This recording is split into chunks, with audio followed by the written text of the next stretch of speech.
प्यारे बच्चों, आज के क्लास में हम लाए हैं आपके लिए क्लास 12th हिंदी का गद्य खंड से 7वां चैप्टर है जिसका नाम है ओ सदा निरा। और इस चैप्टर के बनने वाले सभी इंपॉर्टेंट ऑब्जेक्टिव को आज के क्लास में हम लोग कवर करेंगे। और अगर आप इस क्लास को शुरू से लेकर अंत तक देख लेते हो तो ओ सदा निरा चैप्टर से बनने वाला एक भी ऑब्जेक्टिव आपके एग्जाम में नहीं छूटेगा। ओके जी, चलिए फिर क्लास को स्टार्ट करते हैं। आप लोग भी आंसर को हमारे साथ लगाते हुए चलिएगा, जिससे कि आपको यह पता चलेगा कि ओ सदा निरा चैप्टर से कितने प्रश्न को आप सही कर पाते हो। ओके जी, जिसमें कि पहला नंबर सवाल आपके सामने है, आपके फोन के स्क्रीन पर है, तो बच्चा पार्टी आंसर को जरूर लगाते हुए चलिएगा। देखिए पहला नंबर सवाल है, ओ सदा निरा शीर्षक पाठ क्या है। बच्चों आपको पता होगा कि ओ सदा निरा जो चैप्टर है वो एक प्रकार का निबंध है और निबंधकार का नाम हो जाता है Jagdish Chandra Mathur. Correct answer option number D बिल्कुल करेक्ट हो जाएगा। ध्यान रखिएगा, एक एक प्रश्न आपके लिए बहुत ज्यादा इंपॉर्टेंट होगा और क्लास के अंत में हम आपसे 2 प्रश्न पूछेंगे। अगर आप इस क्लास को बिल्कुल ध्यान से देखोगे तो वो दोनों प्रश्नों का आंसर आप दे पाओगे। ओके बच्चों, चलो आगे बढ़ते हैं। दूसरा नंबर सवाल आपके सामने ये रहा, ओ सदा निरा निबंध के निबंधकार कौन है। जस्ट अभी हमने ऊपर बताया कि ओ सदा निरा एक प्रकार का निबंध है और निबंधकार का नाम है Jagdish Chandra Mathur. Correct answer option number B बिल्कुल करेक्ट हो जाएगा। ओके, अभी आंसर को लगाते हुए चलना है। लास्ट में प्रश्न पूछेंगे, उसका आंसर आपको कमेंट में बताना है। देखो तीसरा नंबर सवाल है, जगदीश चंद्र माथुर का जन्म कब हुआ था। जगदीश चंद्र माथुर का बच्चा पार्टी जन्म हुआ था 16 जुलाई 1917 को। जगदीश चंद्र माथुर का जन्म हुआ था 16 जुलाई 1917 को। 3 नंबर सवाल का जवाब करेक्ट आंसर ए हो जाएगा। चलो आगे बढ़ते हैं। चौथा नंबर सवाल आपके सामने ये रहा, जगदीश चंद्र माथुर का जन्म स्थान कहां है। जगदीश चंद्र माथुर का जन्म स्थान है शाहजहांपुर उत्तर प्रदेश। सही जवाब ऑप्शन ए हो जाएगा। अगर मैं बात करूं इलाहाबाद उत्तर प्रदेश तो ये बालकृष्ण भट्ट का निवास स्थान है। बेगूसराय बिहार बात करूं तो ये रामधारी सिंह दिनकर का जन्म स्थान है। और जयपुर राजस्थान ये चंद्रधर शर्मा गुलेरी का जन्म स्थान है। ये आप लोगों ने पढ़ चुका है ये तीनों चैप्टर। ओके, चलो आगे बढ़ते हैं। अगला नंबर सवाल का जवाब बताओ, जगदीश चंद्र माथुर का निधन कब हुआ था। जगदीश चंद्र माथुर का बच्चों अभी जस्ट आपने पढ़ा कि जन्म कब हुआ था, जल्दी से आप लोग कमेंट करके बता दो। देखो अगर निधन की बात करें तो वो 14 मई 1978 को हुआ था। Correct answer option number C बिल्कुल करेक्ट हो जाएगा। ओके, चलो आगे बढ़ते हैं। अगला नंबर सवाल का जवाब बताओ, ये रहा 6 नंबर सवाल, जगदीश चंद्र माथुर ने किस विश्वविद्यालय से एमए उत्तीर्ण किया था।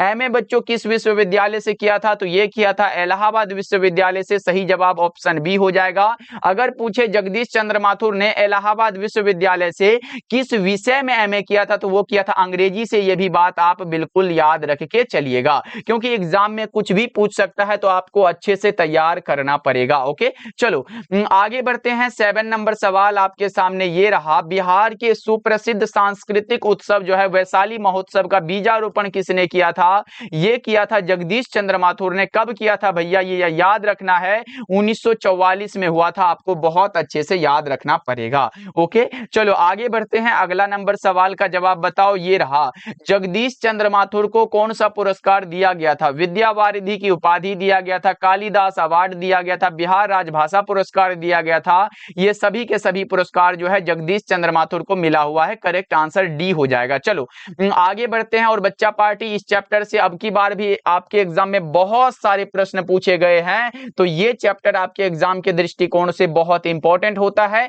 तो इसको आप अच्छे से याद करोगे, तैयार करोगे। इस चैप्टर से पूरे 50 ऑब्जेक्टिव को सेलेक्ट करना पड़ा, क्योंकि यहां से आपके एग्जाम में ज्यादा प्रश्न पूछे जाते हैं। देखो निम्नलिखित में से किसे कालिदास अवार्ड से सम्मानित किया गया, ये अब की बार का ही क्वेश्चन है आपके एग्जाम का। बताओ, ये दिया गया था जगदीश चंद्र माथुर को। सही जवाब ऑप्शन सी हो जाएगा। ऐसे में ये अवार्ड को ऊपर में लिख दिया है, तो आप लोग याद रखिएगा, एक एक प्रश्न आपके लिए इंपॉर्टेंट होगा। चलो 10 नंबर सवाल है, गोरखपुर जिले में गंडक नदी को क्या कहा जाता है। नारायणी नदी। सही जवाब ऑप्शन डी हो जाएगा।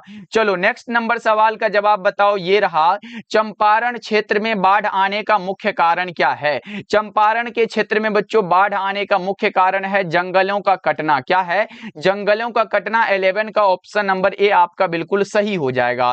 ये बता के चलो कि ओ सदानीरा पाठ के अनुसार गांधी जी ने आश्रम विद्यालय कहां स्थापित किया था? तो ये किया था बरहरवा, मधुबन और भितिहरवा में। ऑप्शन नंबर ए डी बिल्कुल सही हो जाएगा। चलो आगे बढ़ते हैं, अगला नंबर सवाल का जवाब बताओ। इससे पहले हम लोगों ने 6 चैप्टर कर चुका है, ये हमारा 7वां चैप्टर हो रहा है जिसका नाम ओ सदानीरा है। देखो जगदीश चंद्र माथुर मूलतः क्या थे? जगदीश चंद्र माथुर बच्चा पार्टी मूलतः जो थे वो नाटककार थे। क्या थे? नाटककार थे, आपको याद रखना है। चलो आगे बढ़ते हैं, अगला नंबर सवाल का जवाब बताओ। निम्नलिखित में कौन सी रचना जगदीश चंद्र माथुर की रचना है? आपने पढ़ा होगा सिपाही की मां मोहन राकेश की रचना, अगर नहीं पढ़े हो तो आगे हम लोग पढ़ेंगे। जूठन ओम प्रकाश वाल्मीकि की रचना है, तिरीच उदय प्रकाश की रचना है और ओ सदानीरा जगदीश चंद्र माथुर की रचना है। ऑप्शन सी बिल्कुल सही हो जाएगा। चलो आगे बढ़ते हैं, 15 नंबर सवाल है, बहुजन संप्रेषण के माध्यम पुस्तक किसने लिखी है?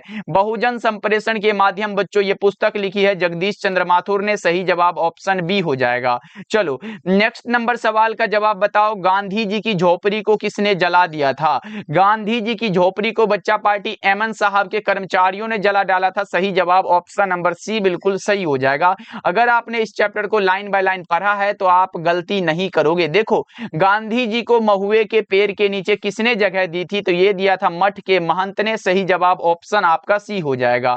चलो बच्चा पार्टी आप लोग क्लास को एक बार लाइक करते हुए चलिएगा, क्योंकि ये चैप्टर वाइज सीरीज बहुत ही कम समय में आपका तैयारी करा रहा है। तो आप लोग क्लास को जरूर लाइक करिएगा। नए जुड़ रहे हो तो फिर सब्सक्राइब करके जुड़ सकते हो हमारे साथ बच्चों। ओके चलो यहाँ पे आपको संपूर्ण तैयारी हो रही है, अच्छे से जुड़ के कर सकते हो। और बच्चा पार्टी कमेंट में बताना ये क्लास कैसा लगता है। देखो रामपुरवा कहाँ है? रामपुरवा बच्चों ये भितिहरवा के पास है। सही जवाब आप ऑप्शन ए लगाओगे।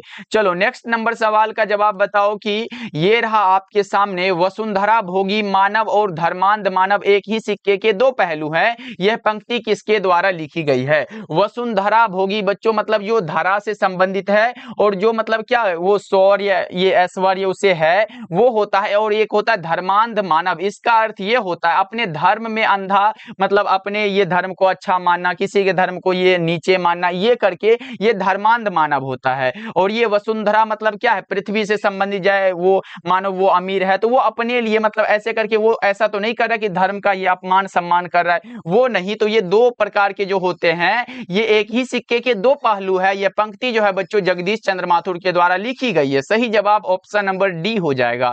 चलो आगे बढ़ते हैं, अगला नंबर सवाल है कि सरैया मन ताल का जल कैसा है? तो ये स्थिर है। सही जवाब आपका विकल्प नंबर बी हो जाएगा। बच्चा पार्टी आंसर को लगाते हुए चलना है, क्लास को भी लाइक करते चलना है साथ साथ। देखो गंडक नदी का जल सदियों से क्या है? गंडक नदी का जल जो है सदियों से चंचल रहा है।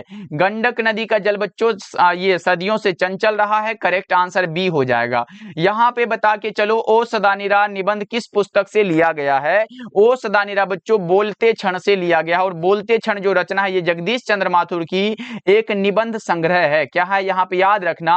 बोलते क्षण क्या है आपको याद रखना है, ये निबंध संग्रह है। एग्जाम में आ सकता है, पूछेगा बोलते क्षण रचना क्या है तो आप लगा के आओगे निबंध संग्रह। ओके चलो आगे बढ़ते हैं, अगला नंबर सवाल ये रहा कि ओ सदानीरा शीर्षक निबंध में वर्णित मन कैसे ताल है? गहरे और विशाल। सही जवाब ऑप्शन डी हो जाएगा। चलो ये बता के चलो कि धागरों को 18वीं शताब्दी के अंत में किस कार्य के लिए लाया गया था? नील की खेती के लिए। 24 का ऑप्शन ए हो जाएगा। चलो आगे बढ़ते हैं, 25 नंबर सवाल है, गंडक नदी की चर्चा किस शीर्षक पाठ में है? गंडक नदी की चर्चा बच्चों ओ सदानीरा चैप्टर में है। 25 का ऑप्शन ए हो जाएगा। रोज अज्ञे जी की रचना है। तिरीच उदय प्रकाश, अर्धनारीश्वर रामधारी सिंह दिनकर और ओ सदानीरा जगदीश चंद्र माथुर की रचना है। ओके चलो आगे बढ़ते हैं, 26 नंबर सवाल है, गंडक नदी का जल सदियों से चंचल रहा है। ये पंक्ति किसके द्वारा लिखी गई है? जगदीश चंद्र माथुर के द्वारा। ऑप्शन नंबर ए आपका बिल्कुल करेक्ट हो जाएगा। चलो आगे बढ़ते हैं। ये रहा आपस में धागर किस भाषा में बात करते थे। धागर जो थे बच्चों, जिसे 18वीं शताब्दी के अंत में नील की खेती के लिए लाया गया था, वो आपस में किस भाषा में बात करते थे, तो मिश्रित ओराव भाषा में। करेक्ट आंसर ऑप्शन सी हो जाएगा। चलो नेक्स्ट नंबर सवाल का जवाब बताओ। चंपारण में गांधी जी के चमत्कार की कथा किसने लिखी थी, तो ये डॉक्टर राजेंद्र प्रसाद ने। करेक्ट आंसर ऑप्शन बी हो जाएगा। चलो नेक्स्ट नंबर सवाल का जवाब आप लोग बताओ। नंदनगढ़ का स्तूप कितना फुट ऊंचा है। आप अगर लाइन बाय लाइन पढ़ते हो बुक को, ओ सदानीरा वाली ये निबंध को, तो आपको ये पता चलेगा नंदनगढ़ का जो स्तूप था वो 82 फुट क्या था, वो ऊंचा था। Correct answer option number A हो जाएगा। लेकिन बच्चों पूछ देगा वृत्ताकार कितना था। अगर वृत्ताकार की बात होना बच्चा पार्टी, वो था 1500 फीट। क्या था ये 1500 फुट, याद रखिएगा। वृत्ताकार पूछा, यहाँ पे ऊंचा अगर पूछे तो आप 82 फुट लगाओगे, लेकिन अगर वृत्ताकार की बात करें 1500 फुट लगा के आइएगा। ओके चलो आगे बढ़ते हैं। हरिसिंह देव को यहाँ पे देखो, हरिसिंह देव का दुर्ग कहाँ छिपा हुआ था, ये वन के गहराई में। Correct answer option number C हो जाएगा। यहाँ पे तो पूछा गया था एक बार कि हरिसिंह देव को गयासुद्दीन तुगलक का सामना कब करना पड़ा था, तो 1325 ईस्वी में करना पड़ा था ना बच्चा पार्टी। किसका, गयासुद्दीन तुगलक का, जो कि मुसलमान आक्रमणकारी था। चलो आगे बढ़ते हैं। ये रहा सन 1917 में भितिहरवा में किसकी तूती बोलती थी। ये तूती बोलना मतलब अपना धाक जमाना, मतलब राज जमाना ऐसे कह सकते हो, दबदबा बनाए रखना। वो जो है किसकी, तो वो अहमद साहब की। Correct answer option number D आपका बिल्कुल करेक्ट हो जाएगा। चलो आगे बढ़ते हैं। चंपारण आंदोलन में गांधी जी के सलाहकार कौन थे, हरवंश राय थे। सही जवाब आपका ऑप्शन सी हो जाएगा।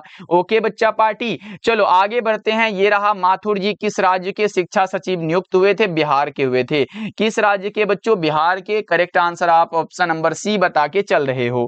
चलो नेक्स्ट नंबर सवाल का जवाब बताओ। अंग्रेज ठेकेदारों ने किस चीज की खेती का विस्तार किया था, नील की खेती का। ऑप्शन बी आप लगा सकते हो क्योंकि सही जवाब है। चलो ये बता के चलो, कर्नाट वंश के राजा, लो यहाँ पे पूछा गया कर्नाट वंश के राजा जो था हरि सिंह देव को गयासुद्दीन तुगलक का सामना कब करना पड़ा था, 1325 ईस्वी में। Correct answer option number C हो जाएगा। किसका बच्चों, गयासुद्दीन तुगलक का सामना करना पड़ा था। ओके चलो आगे बढ़ते हैं। अगला नंबर सवाल है, पुंडलिक जी कौन थे। पुंडलिक जी बच्चों शिक्षक थे। पुंडलिक जी कौन थे, शिक्षक थे। ओ सदानीरा चैप्टर के ये पात्र हैं। चलो आगे बढ़ते हैं। 37 नंबर सवाल है, निम्नलिखित में कौन सी उपाधि माथुर जी को मिली है। यहाँ पे बच्चों माथुर जी को मिली है उपाधि, वो कौन सा उपाधि है ये पूछा गया, तो विद्या वारिधि की उपाधि। सही जवाब ऑप्शन नंबर आपका बी करेक्ट हो जाएगा, ध्यान रखना आप सब। चलो ये बता के चलो, चंपारण में धागर कहाँ से आए थे। ये आए थे भैया छोटा नागपुर से। कहाँ से आए थे, छोटा नागपुर से। सही जवाब ऑप्शन सी हो जाएगा। चलो ये बता के चलो, गांधी जी चंपारण में कब आए थे। गांधी जी बच्चा पार्टी चंपारण में कब आए थे, अप्रैल 1917 में आए थे। सही जवाब ऑप्शन नंबर डी आपका बिल्कुल करेक्ट हो जाएगा। और बच्चों मैं एक बात बता देना चाहूंगा, जब ये हमारा पूरा गद्य खंड खत्म हो जाएगा तो एक क्लास में पूरा गद्य खंड को समाप्त करेंगे, चाहे या फिर देखो चैप्टर 1 से लेके हमारा जो लास्ट चैप्टर होगा, जैसे जे कृष्णमूर्ति का वो शिक्षा चैप्टर लास्ट है, और बालकृष्ण भट्ट से जे कृष्णमूर्ति तक के जितने भी प्रश्न बनेंगे वो सभी प्रश्न को एक क्लास में मैं आपको करा दूंगा। पहले आप चैप्टर वाइज कर लो और देख लो कैसा प्रश्न आपके एग्जाम में आ सकता है। ओके चलो आगे बढ़ते हैं। अगला नंबर सवाल का जवाब बताओ। ये रहा, तिनकठिया प्रथा का संबंध किससे है। तिनकठिया प्रथा का संबंध बच्चों नील की खेती से है। Correct answer option number D हो जाएगा। चलो ये बता के चलो आप लोग की ओ सदानीरा शीर्षक पाठ के अनुसार यहाँ पे है, सुल्तान ने घोड़े से उतरकर किस पर आघात किया था, विशाल विटप के तने पर। करेक्ट आंसर ऑप्शन सी होगा। विटप मतलब क्या होता है, वृक्ष होता है। चलो आगे बढ़ते हैं। अगला नंबर सवाल का जवाब बताओ आप लोग। 42 नंबर सवाल है, निम्नलिखित में कौन सी रचना जगदीश चंद्र माथुर की है। यहाँ पे देखो परंपराशील नाट्य, ये सब इंपॉर्टेंट रचना, एग्जाम में ऐसे भी पूछेगा परंपराशील नाट्य किन की रचना है, तो आपको बताना पड़ेगा। तो यहाँ पे मैं ज्यादा क्वेश्चन बनने के कारण एक में ही दे दिया है कि परंपराशील नाट्य आए, बहुजन संप्रेषण के माध्यम आए, 10 तस्वीरें के रचनाकार कौन है, ये तो पूछा गया है। ये सभी जगदीश चंद्र माथुर की रचना है। बच्चों रटो यहाँ पे, परंपराशील नाट्य जो कि 1960 में प्रकाशित हुआ था। कब, 1960 में प्रकाशित हुआ था। जगदीश चंद्र माथुर की ये रचना है। बहुजन संप्रेषण के माध्यम और 10 तस्वीरें, ये तीनों जगदीश चंद्र माथुर की इंपॉर्टेंट रचना है, आपको ध्यान रखना पड़ेगा।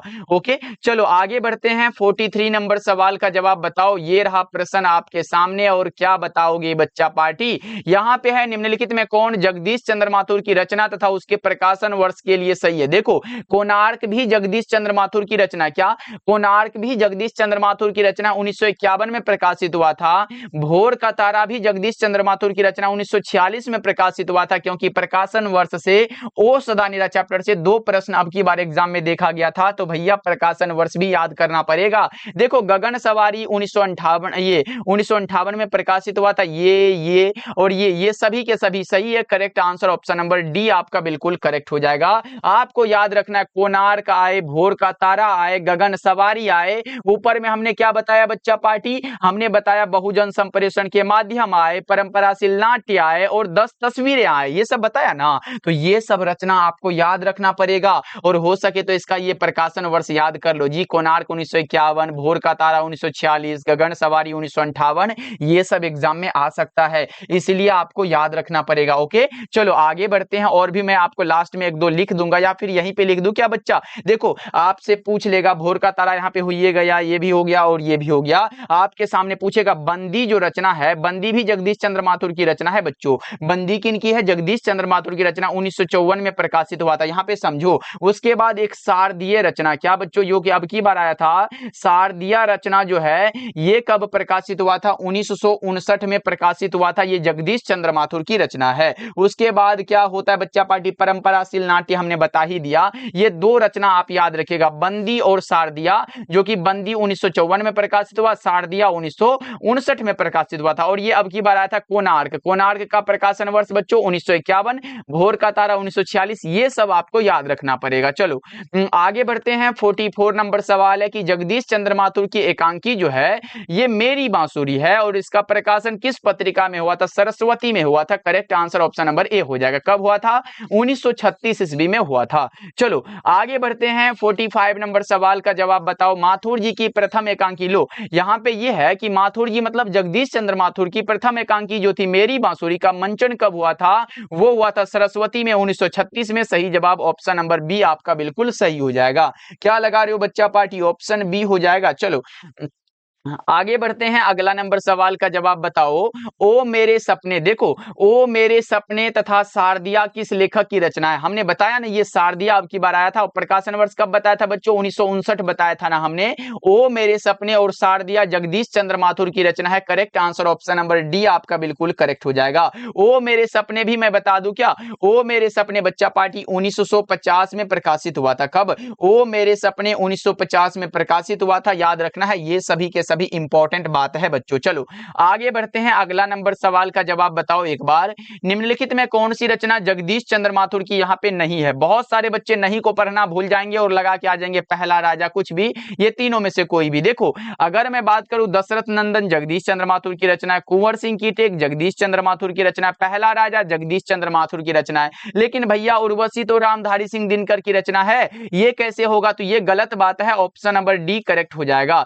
आपको पता होगा कि इनकी रचना 1961 में प्रकाशित हुई थी उर्वशी, और रामधारी सिंह दिनकर को उर्वशी के लिए ज्ञानपीठ पुरस्कार भी दिया गया था। ऐसे यहाँ पे ये नहीं समझाना था, लेकिन मैं फिर भी बता दिया, एग्जाम में आ सकता है जी, इसलिए मैं सभी को क्लियर करना चाहता हूं। देखो ये उर्वशी के बारे में हमें नहीं जानना है। दशरथ नंदन की अगर बात करें बच्चा पार्टी, यहाँ पे दशरथ नंदन जो है ये 1974 में प्रकाशित हुआ था। कब, 1974 में प्रकाशित हुआ था। इसी जगह अगर मैं बात करूं, कुंवर सिंह की टेक जो है ये 1954 में प्रकाशित हुआ था। उसके बाद ये पहला राजा जो है ये 1969 में प्रकाशित हुआ था। 1959 में तो हमने शारदिया वाला बताया था ना, तो 1969 में पहला राजा प्रकाशित हुआ था। ये सब बात आपको याद रखना, ये सभी के सभी रचना जगदीश चंद्र माथुर की रचना, उर्वशी रामधारी सिंह दिनकर की रचना। ओके चलो आगे बढ़ते हैं। 48 नंबर सवाल आपके सामने ये रहा कि राजकुमार शुक्ल की मृत्यु कब हुई थी, 1930 के आसपास हुई थी। सही जवाब ऑप्शन ए हो जाएगा। चलो आगे बढ़ते हैं। 49 नंबर सवाल है, बोलते क्षण क्या है। बोलते क्षण जगदीश चंद्र माथुर की रचना, निबंध संग्रह है। हमने तो आपको ऊपर भी बताया था, ये इंपॉर्टेंट बात है बच्चों। चलो आगे बढ़ते हैं। ये रहा आपके सामने 50 नंबर सवाल, और बताओ ओ मेरे सपने क्या है। ओ मेरे सपने आए, कोणार्क आए। देखो ये हमारा ओ सदानीराम जो जगदीश चंद्र माथुर की रचना है, इसमें ज्यादातर रचना एक ही आप याद रखो, एक ही आप याद रखो, कौन सा, जो हमने निबंध संग्रह बताया था। क्या बताया था बच्चा पार्टी, निबंध संग्रह, जिससे कि ये ओ सदानीराम आया, ये लाया गया, तो ये आप याद रखिएगा। इसके अलावा सभी के सभी इसमें नाटक ही है, तो आपको याद रखना ओ मेरे सपने भी नाटक होगा, कोणार्क भी, ये हमारा शारदिया भी, उसके बाद ये कौन सा, उसके बाद ये गगन सवारी, भोर का तारा, बंदी, ये सभी के सभी नाटक है इनके बच्चों। ऑप्शन नंबर ए आप बिल्कुल याद रखिएगा। अगर मैं बात करूं ओ मेरे सपने का प्रकाशन वर्ष की, तो ये 1950 में प्रकाशित हुआ था, जो कि हमने ऊपर भी बताया और यहाँ पे भी मैंने आपको बता दिया। अब आती है बारी हमसे, ये आपसे हम 2 प्रश्न पूछेंगे, उसका आंसर आप कमेंट में बताओगे। पहला क्वेश्चन हमारा ये हो जाता है, आसान पूछेंगे, उतना भारी भी नहीं पूछेंगे बच्चा पार्टी की। अच्छा बताओ, ओ सदा नीरा जो चैप्टर है, ओ सदा नीरा जो चैप्टर है बच्चा पार्टी, ये कहां से लिया गया है? बताओगे आप लोग, ये कहां से लिया गया है, ये आप बताओगे, बहुत इंपॉर्टेंट है। ओ सदा नीरा बच्चों, ये कहां से लिया गया चैप्टर है, ये पहला हो गया। और दूसरा बता के ये चलोगे आप लोग कि कोणार्क का प्रकाशन वर्ष कब है? आप ये कमेंट में बताओगे कोणार्क का बच्चा पार्टी, यहाँ पे बताओगे प्रकाशन वर्ष। क्या बताओगे? प्रकाशन वर्ष बताओगे। 2 प्रश्न हम आपसे पूछ लिए हैं, इसका आंसर आप कमेंट में बताओगे। हम देखना चाहते हैं कि कितने बच्चे इस क्लास को ध्यान से देखे हैं और इसका आंसर सही सही दे पाते हैं। बच्चा पार्टी बहुत बहुत धन्यवाद, और इसको याद रख लीजिएगा, ओ सदा नीरा चैप्टर भी आपका पूरा का पूरा खत्म हुआ, इसके बाहर एग्जाम में नहीं जाएगा। बस अगर आप हमने ये भरोसा कर लिए हो तो इसके बाहर एग्जाम में नहीं जाने वाला बच्चा पार्टी। ओके, तो ध्यान रखिएगा, अगला चैप्टर हमारा जो भी होगा वो आ जाएगा, 8वां चैप्टर जो कि सिपाही की माँ है, उसका भी ऑब्जेक्टिव आपको मिल जाएगा। ओके बच्चों, मिलते हैं फिर अगले क्लास में। आप लोग अपना ध्यान रखिएगा, एक बार क्लास को लाइक भी कर लीजिएगा।